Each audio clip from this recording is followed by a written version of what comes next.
Mes amis, merci d'être là encore et chaque samedi, nous avançons et l'actualité nous convoque, nous provoque et je dirais même nous donne raison.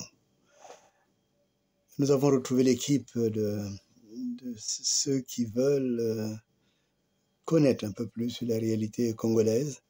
Et alors, vous qui êtes là, vous m'avez demandé mes impressions par rapport à ce qui se passe à Paris, au sein de la diaspora congolaise, et surtout parmi ceux qui ont l'habitude de parler, ceux qui surtout cherchent ma mort physique, ma mort sociale, ma mort professionnelle, ainsi de suite. Et j'ai envie de dire, où sont-ils? Où sont-ils ceux qui ont affiché ma photo en disant que cet homme est dangereux? Où sont-ils tous ceux qui parlent partout contre Kunku, contre l'action que nous menons? Où sont-ils ceux qui sont devenus les champions du combat du régime? Mais en réalité, c'est une chose qui était vraie que, comment s'appelle, Mohamed Sow a dit, c'est qu'ils sont nombreux à Paris, qui sont nourris à la gamelle du pouvoir. Et lui-même, il en fait partie. Je l'ai entendu appeler, comment s'appelle, Dominique Okemba papa. Bon, je veux bien, mais alors s'il appelle papa celui qu'il prétendait défendre, plutôt combattre, il y a là un problème. Et en fait, quand je regarde bien la situation de Mohamed Sow, alias pasteur Numazalaï, c'est à tout point semblable à Ntoumi. Ntoumi qu'on a affublé du titre de pasteur, qui est allé pour tuer les victimes du génocide qui était organisé sur les Laris, que j'ai décrié.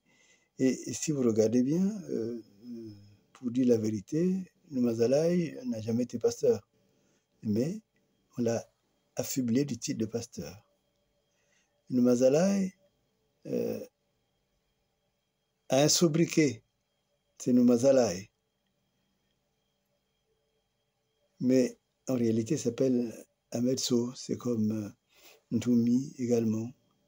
Et si Ntoumi avait la mission de réaliser concrètement le génocide de Lari, en réalité, Numazalaï avait mission de pouvoir détruire les vrais combattants du régime de Sassou et Okemba et consorts, avec les mêmes armes, avec les mêmes prédications, avec les mêmes mots. Mais en réalité, aujourd'hui, nous venons d'assister à la catastrophe pour eux. Ils ont été piégés par Dominique Okemba, pas qu'il soit un fin politique, mais simplement c'est un diablotin, parce que le diable ne veut pas mourir seul. Il sait, lui comme Sassou, ils savent bien qu'ils sont arrivés à la fin de leur régime. Ils ont assez abusé de la confiance des Congolais, ils ont assez abusé des enfants de Dieu, qu'ils ont appauvris. Et alors, maintenant qu'ils sentent leur fin arriver, il vient à Paris pour rassembler son peuple, qui n'est pas le peuple du Congo. Et je crois que les Congolais sont maintenant avisés pour savoir de quel côté il faut vraiment se situer. Et le gros piège pour eux, c'est qu'ils se sont mis en photo, ils ont le sentiment que tout d'un coup ils sont honorés, mais le diable est là pour les détruire.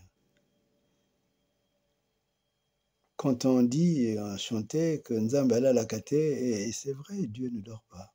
Il ne dort ni ne sommeille, le Dieu auquel nous croyons.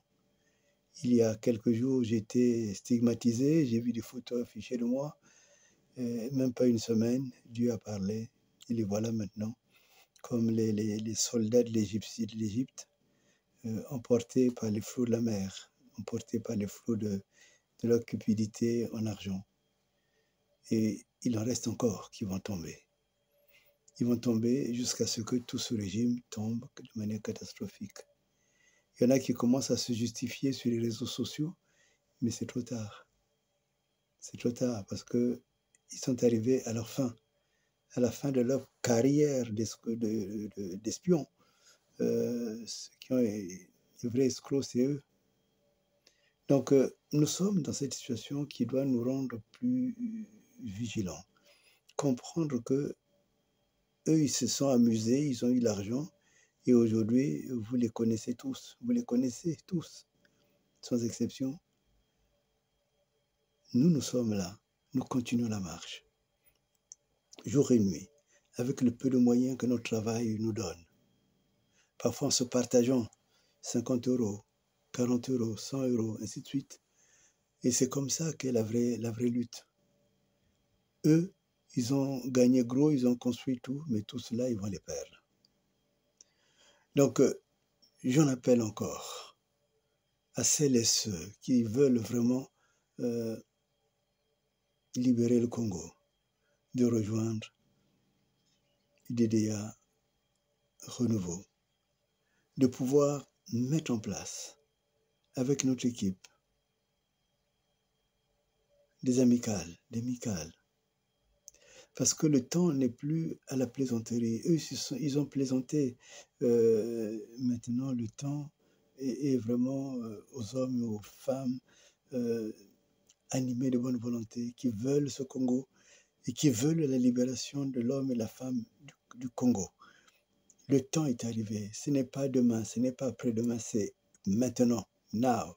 C'est maintenant qu'il faut que nous puissions nous lever, mais de manière organisée au sein d'un parti. Donc, le PCT, tout ça, c'est fini. C'est fini. Les Okemba, c'est fini. Les Sassou, c'est fini. Les Sangou, c'est fini. Comment ça s'appelle, les Ahmed Sow, c'est fini. Ils ne peuvent plus tromper qui que ce soit. Enfin, ceux qui veulent se faire tromper, ils n'ont qu'à aller là-bas. Mais ceux qui veulent la vérité, qu'ils viennent ici. Parce que nous avons besoin de tout le monde pour travailler. Donc, voilà ce que je tiens et je tenais absolument à dire par rapport à ce qui s'est passé. Je ne me sens pas concerné, simplement, je me sens dégagé. Je sens que ceux qui perturbaient les réseaux, qui trompaient, qui se passaient pour des pasteurs, ils ne le sont pas du tout. Ceux qui étaient là en train de fustiger le pouvoir, en réalité, c'est leur consigne et c'est leur travail pour que, comme au Congo, je l'avais dit, quand j'avais dit que, en fait, on empêche la vraie opposition de s'installer au Congo. Et donc, on a mis des opposants postiches qui sont là, qui combattent, qui secouent l'arbre de Sassou. Et comme ça, les autres sont découragés pour pouvoir véritablement chercher à détruire ce pouvoir. Parce qu'ils ont le sentiment, mais de toutes les façons, il y a des gens qui se battent. Non, il n'y a personne. C'est nous qui nous battons. Et c'est pour cela que je réitère cet appel. L'UDDA Renouveau va redonner un avenir au Congo, va transmettre l'espérance qui vient de Dieu au Congo et aux Congolais. Les Congolais ne mourront plus de faim. Les Congolais ne boiront plus des eaux où il y a les cacas de Sassou, de tout ce monde-là. Toutes ces pratiques diaboliques vont s'arrêter. Et le Congo a tous les atouts. La preuve, il y a plein de milliards qui sont cachés partout, qui sont investis stupidement dans des entreprises qui ne leur appartiennent pas. Et vous voyez, tout cela, c'est la séduction diabolique. Et maintenant, nous voulons vraiment la vraie gestion. Moi, j'en appelle à ceux qui véritablement veulent gérer le Congo pour lui donner sa dimension internationale. Je suis là et je vous attends. Vive le Congo, vive les Congolaises, vive les Congolais. Dieu nous bénisse.